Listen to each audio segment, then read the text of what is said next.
fog descends on a coastal town, bringing the vengeful spirits of shipwrecked sailors. That's the story today of The Fog, which was made by John Carpenter in 1980, and then the remake in 2005. I'm John Chang with Dan Edmonds, and that's our story for this week. I thought that one thing that we talked about this week, to start things off, is something that we've kind of touched on a little bit, but there's something about, I think, ghost stories and this idea of things haunting us and everything that is pretty universal. Like pretty much anywhere you go in the world, there's something about ghost stories that kind of really grabs us, I think. Yeah, absolutely. This is it's this idea of, well, first of all, we don't understand and never have really understood death, and there's always this idea that people can come back. Will they come back? And clearly that's universal. And there's just, I guess, this idea that also this idea of guilt and things we do in our lives to haunt us, in no pun intended. But I think that has to be the basis of a lot of ghost stories, really. It's always like one who's been wronged somewhere in life, right, to settle the score. And I think that's kind of the basis for quite a lot of ghost stories, really. Yeah, it's interesting how, even though we're taking it to the realm of horror and, something spiritual stuff, there's still this idea of revenge and redemption and stuff. We certainly touched on this with Death Wish, True Grit, and those are, of course, very, temporal, very, material stories and stuff. But then, even with these, horror, and then other times, maybe even ones that are less, about ghosts and, spirits and stuff, even kind of ones that are more spiritual, that kind of, it still has this idea that something has to be resolved and everything. And, I think definitely that kind of leads into the first, version, of course, where this town, right, has this kind of, and I guess, they didn't really know about a curse kind of, looming over them, of course, until this fog comes rolling in and then starts kind of taking them out one by one and stuff. And I think, what's interesting also is the connection with what we talked about as well before, of this idea of the siege, kind of concept that, John Carpenter really likes to do. Yeah. And again, you've definitely got a siege of this small town who are sort of trapped. But I think for me it was, because when you actually look at it on paper and you say, okay, so they're scared of some bad weather that rolls in, it really doesn't sound very scary as a concept at all. Right. But I think what's really clever, I think for me it's not so much the idea, but the execution with the fog. Yeah, makes it like a classic. This idea that your vision is obscured, you can kind of see through it, you kind of can't. You can't sort of predict where it's going to go. These kind of things will sort of play into what's happening. And I think he very cleverly balances, what you can see and what you can't see. And when you do something in the fog, it's not, as we'll get onto later, someone sort of marching through it or anything. They're just sort of free, and you just know, is that a shadow? Is that a person? And they don't do very much. And then that's it, which is incredibly clever. Yeah. Anyway, of how to do it. Yeah, I think that is really effective. This is something that is definitely a recurring thing for us as well, of when you show less, it's actually more effective.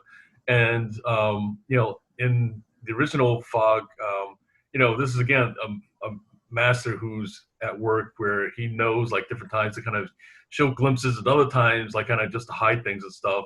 And and that combination of kind of, where things go in and out really has a feeling of fog, where different times, like you said, I certainly know from different times driving in fog that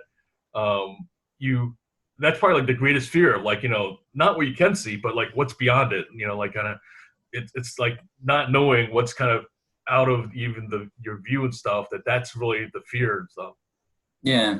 And there's similarities with Halloween as well, because in that played on this fear of attention and sort of subconsciously not noticing something. So, in that, you got Jamie Lee Curtis looking out of the classroom window and there's this guy there, or she's looking at the window and then all of a sudden there's a guy there, and then next time she looks, he's not there. Yeah. You got the thing with the fog, in that one shot there's just the fog, next time there's a shadow there. And and you know, the characters themselves are kind of like, you know, and he obviously directs this really well because he manages to pull this out of them, whereby they, you know, they have to keep looking to see that they've actually seen what they think they've seen.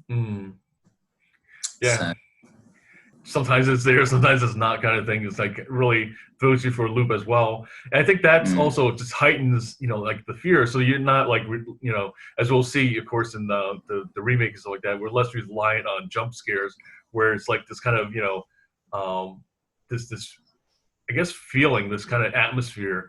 That's, you know, like the kind of thing that really is created by this kind of, you know, wondering whether, you know, like kind of what's really there, what's not there and stuff. Yeah, I mean, I was about to say the same thing. He very rarely relies on jump scares, and it's more about this idea of, are you seeing what you think you're seeing? A lot in his movies, when they're right, or as in The Thing, it's like, is what you're seeing really real, or you know, can you believe what you're kind of seeing is right, sort of direction of it. But yeah, and I think that's what I think is really actually good about The Fog is the whole atmosphere, like you said. It's a very dark movie. You've just got sort of pointed bits of light. You know, they've got the kids all sitting around a campfire, and it feels like a traditional kind of ghost story, really. Right. Which is really nice, and you know, John Houseman pulling in an incredibly creepy performance as a kind of sea dog at the start was just brilliant. But also, one thing that really impressed me with The Fog was the sound. And it's one of those ones that I think when you really pay attention to it, you realize just how clever it is, because it from the get-go, it really sets up this atmosphere of sort of isolation, creepiness, and general tension all the way through pretty much. And one thing I noticed that they often do wrong in movies is that they'll incorporate songs and you know, current music, whatever, and it pull you out of the movie a bit too much. And that's definitely what happens in the remake. But in this one, what he does is he cleverly balances it with songs using real instruments, the kind of like lounge music that Adrienne Barbeau's character plays. It's undercut this whole time with these that just have a consistent kind of drone. So as songs come and go, the drone and the tone is still there to hold the tension between which I thought was a really clever use of sound. Yeah, and we definitely see again how he likes to use kind of mix in the electronic sound as this kind of I feel like what it really does is kind of a tension device that like different times where he just wants to kind of heighten things, you know, like kind of where like it's building up to something. That's like kind of usually when he uses the electronic music and stuff. Yeah, totally. I mean, it's the same as in The Thing, you know, there's this constant kind of like circular kind of synth tone droning on in the background all the way through. It kind of almost like sort of builds with the paranoia as it builds through the movie. Right. And with Halloween, obviously, it's like the signature tune, and, you know, it's, a master at work. It's funny that we talk about, you know, Halloween so much, because certainly, you know, like kind of having Jamie Lee Curtis kind of show up, that was something I didn't actually know, that like, you know, but it's something that like is clear as we kind of go along, that like it's, you know, I kind of jokingly said in the notes about like it's a little bit of like Hollywood incest where, you know, like the working with the same people over and over again. He's got his wife as the DJ Stevie. He's got the wife's friend as like kind of main hero and stuff like that. And then there's other guy who I actually didn't know, but he's actually done a lot of collaboration with this guy called George Buck Flower, who's like a minor character, but he's kind of this guy who just always shows up as like kind of either like a bum or like, you know, just like this kind of creepy stranger kind of thing and stuff. Anytime he needs that, he calls up apparently this guy up. Yeah. Yeah, I mean, he's pretty loyal with a lot of his actors. He tends to bring them back a lot of the time.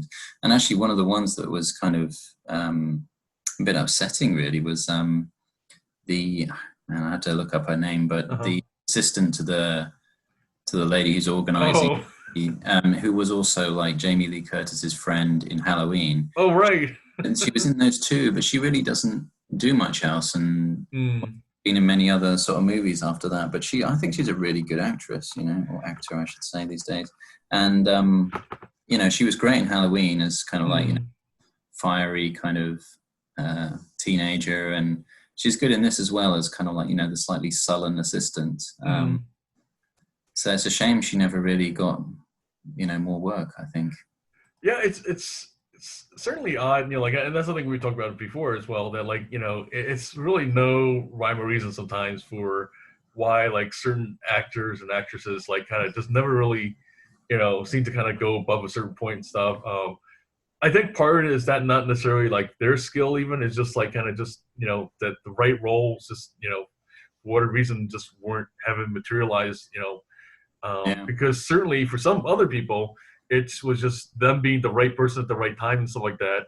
You know, case in point being like Emila Clarke, like, you know, I mean, that was her first major role, and like, you know, that's like, you know, basically made her career, and she's pretty much set for life and stuff. I mean, you know, she's a decent enough actress, but I certainly, like, you know, it's interesting how she essentially learned on the job, and I think that's the thing that, like, you know, there's meanwhile these actors who, like, you know, work for 10, 20 years and never have a role like that. So it's like, you know, there's no, you know, like we talk about justice in this movie and stuff like that. I mean, sometimes there is no justice for Hollywood, in Hollywood anyway.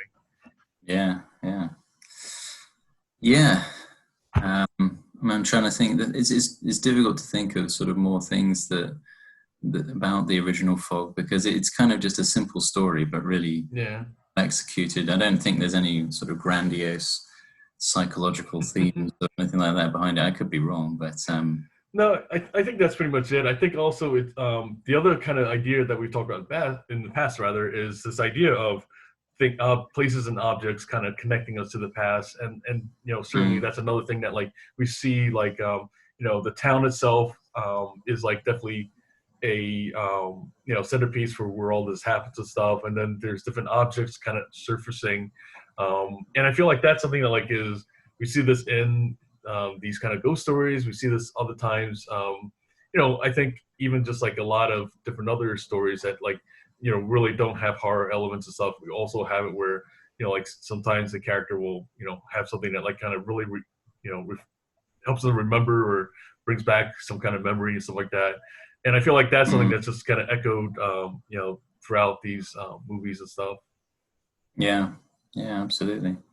I mean, talking about them sort of bringing up the past and stuff, they do it in such a, I think what's the real difference between this and the remake, what was clever about this one is that you had different characters either sort of experiencing, knowing there's something wrong, the father finds out what the real story is.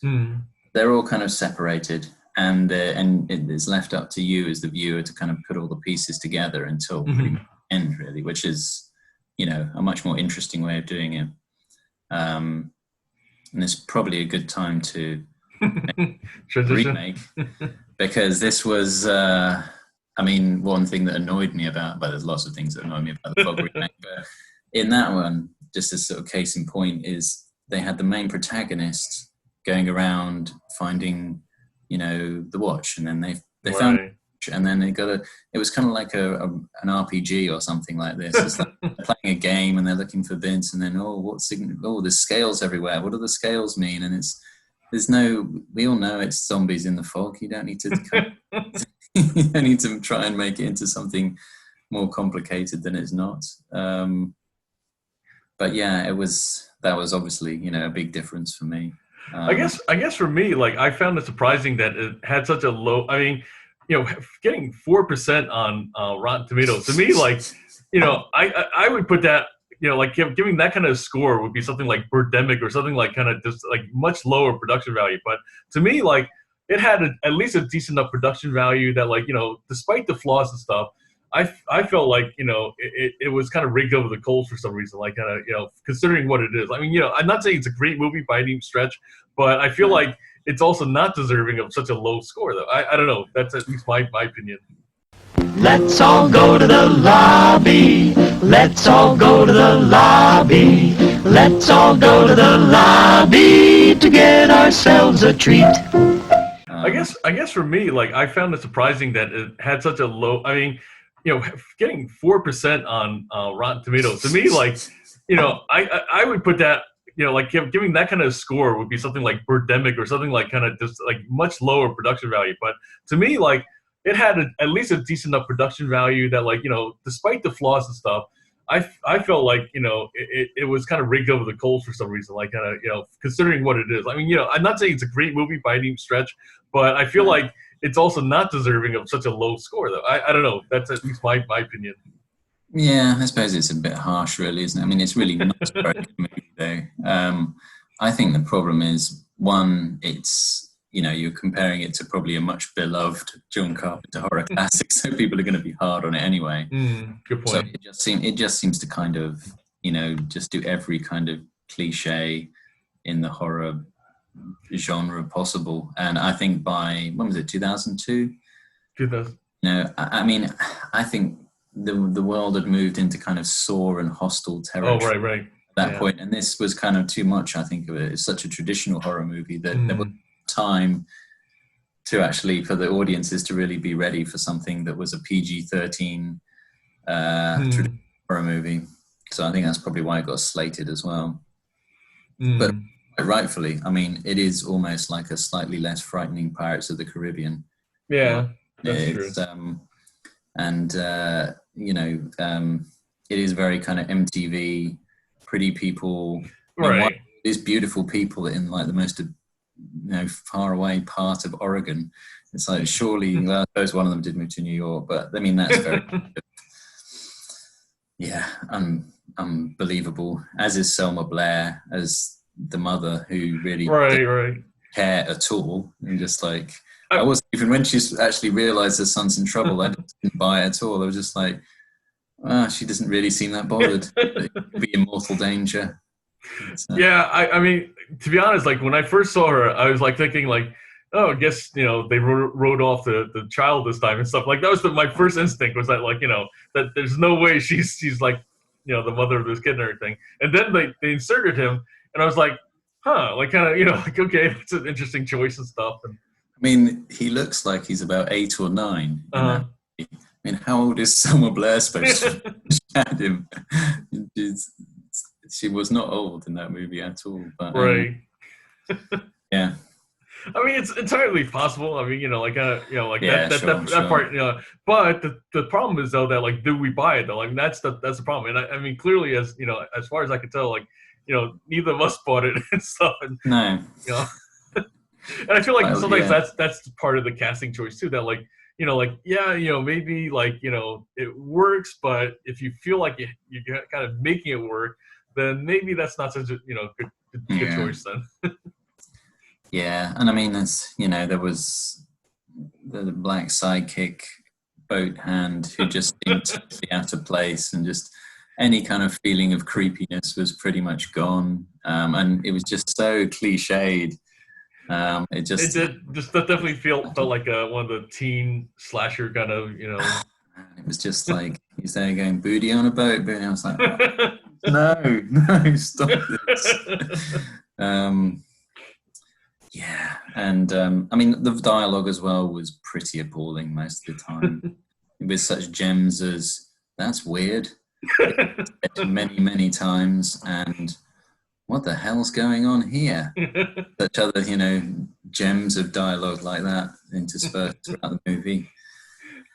So, yeah. And the car crashes. Like, how many times would people just stop driving so quickly? It's fog. Well, just drive slowly. That, and also, like, it's amazing how they just walked away from them without a scratch. I mean, they look pretty horrific, right, from at least all the shattering things and everything. But, somehow, like, apparently, like, Tom Welling is still Clark Kent. Like kind of, he's just, able to kind of withstand the, single car crashes without a single scratch. I mean, he looks better after a car crash than I do most mornings. And a lot of drowning going on in that movie. I think at least 3 drowned potentially and didn't drown, and then, it was so. And there was just weird bits like the kid, just when the fog's rolling up to the window, again, they're there for us, they're here for us, aren't they? It's like, well, first of all, who are you speaking to? And like, if they are, don't just stand at the window saying it. A lot of it just didn't make really any sense. There's also the bit like at the end when the man gets set on fire, Right. And Maggie Grace seemed to just watch him from behind a gravestone. Like, you're not going to help the guy out, They're sitting there watching, oh yeah, he's being set on fire over there. It's like no blankets or anything. It was, yeah. Yeah, apparently, like, I don't know. At that point, I guess we're meant to just basically be full, like suspend belief button and just like kind of just go with whatever like kind of they throw at us at that point. I suppose so. I mean, and of course, I said it sort of earlier about how John Carpenter makes the sailors scary. In this one, they're just marching around. Yeah. See them full on, revealing too much. And when there's one of them that's just kind of where one of them's sort of marching through the fog and it's kind of rolling along the floor on the road. And again, it was just like, oh God, this isn't happening. It's ridiculous. What were they thinking?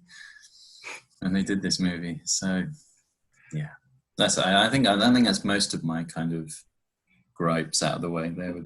But suffice to say, I did not enjoy it really. It was, yeah. Well, one of the things I felt like it made me think about is like kind of what is that fine line between a trope and something that is a classic device of horror. Like, like certainly you take somebody like James Wan, who like kind of, has really made a living from, taking kind of very traditional horror, like kind of with things like, and then repackaging them essentially into The Conjuring and Insidious, and they work, like kind of like, in other words, like he doesn't really do anything that's really original in these movies, but yet they're so much more effective though than like these other movies that, just flounder and kind of struggle, kind of making something that kind of is as effective, I guess.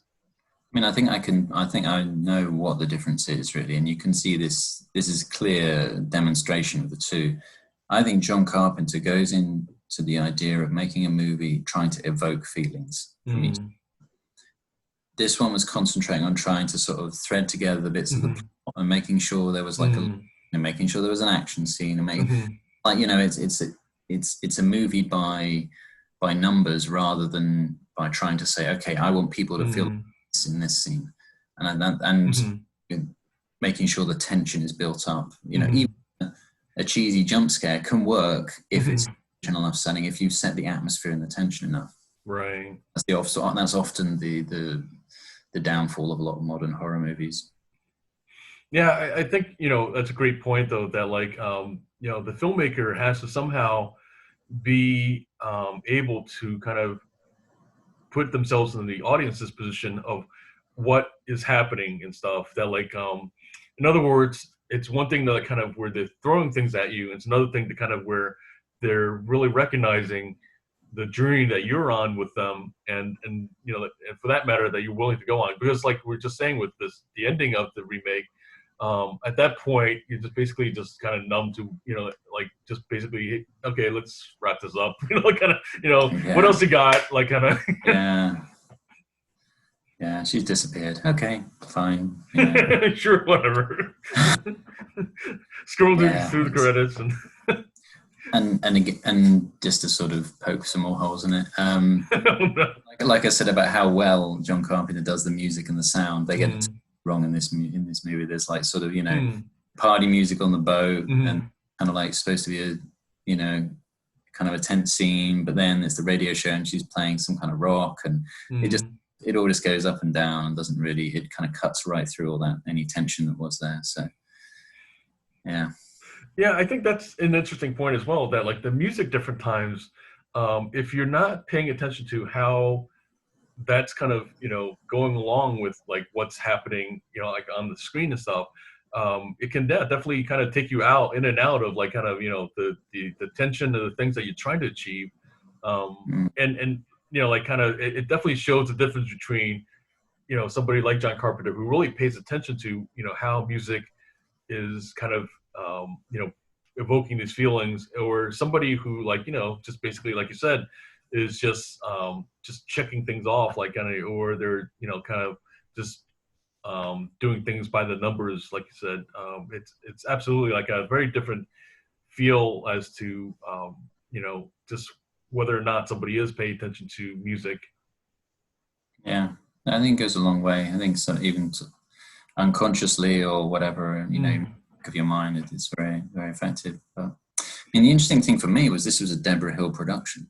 Yeah, I thought so too. Yeah, you know, this is the person who's collaborated with John Carpenter on, you know, quite a few movies, and right. clearly, I don't know, you know, why. I'm just surprised it was this bad. This money. You kind of wonder what, you know, maybe it's just one of those things that, well, I would say what's interesting is that John Carpenter by himself, like Ghosts of Mars being a prime example, is not a good movie either. Right. I wonder, was it like, you know, Debra Hill and John Carpenter working together was where the magic was, so to speak. But I think he did quite a few other bits and pieces. Or it may just be, you know, maybe the collaborative bit that really makes the difference in some of these things.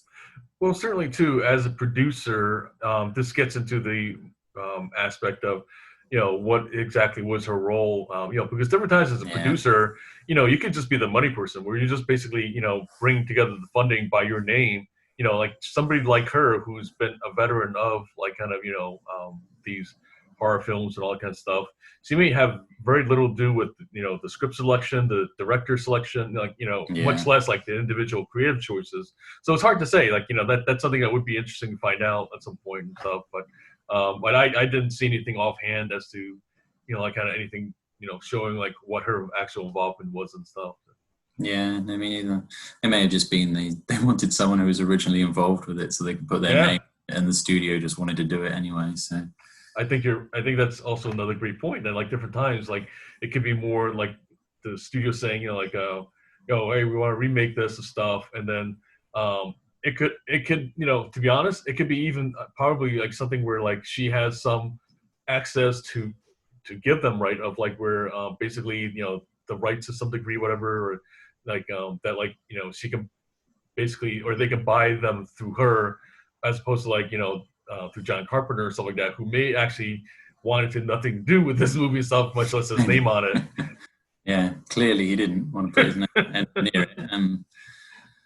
Yeah, I mean, it also made me wonder when I was watching it, like, is like Pirates of the Caribbean just kind of like a rip-off of The Fog? It's the first half an hour of it, because it's very, very similar. You know, they find the fog rolls in, the guys come out to seek revenge. I mean, it's pretty similar. I don't know if they kind of pitched Pirates of the Caribbean as sort of like Indiana Jones mixed with The Fog or something like that. Right. Or is it? Yeah.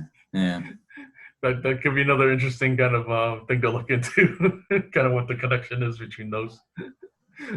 Absolutely. So, speaking of like kind of the siege kind of idea or something like that, so I thought that like another one that will be really cool to look at would be Assault on Precinct 13, which was again the John Carpenter original that got remade and stuff like that. So I thought that would be kind of one that'd be interesting to look at for the perspective or connection, because apparently while he was promoting that is when he originally had the idea for The Fog and stuff. Oh, interesting. Okay. Yeah, no, well, you know, I'm always up for a John Carpenter movie, definitely. Certainly. Yeah, it looks good. Alrighty, so I think that will be something that we'll have coming up, and of course, as we mentioned before, we'll definitely plan on a future episode, which at this point we're planning to have a special guest for the Red Dragon Manhunter discussion and stuff. So we'll announce more, of course, as time goes on. So once again, thanks for watching. I'm John Chang with Dan Edmonds, and we'll thanks very much. Next time. Yep.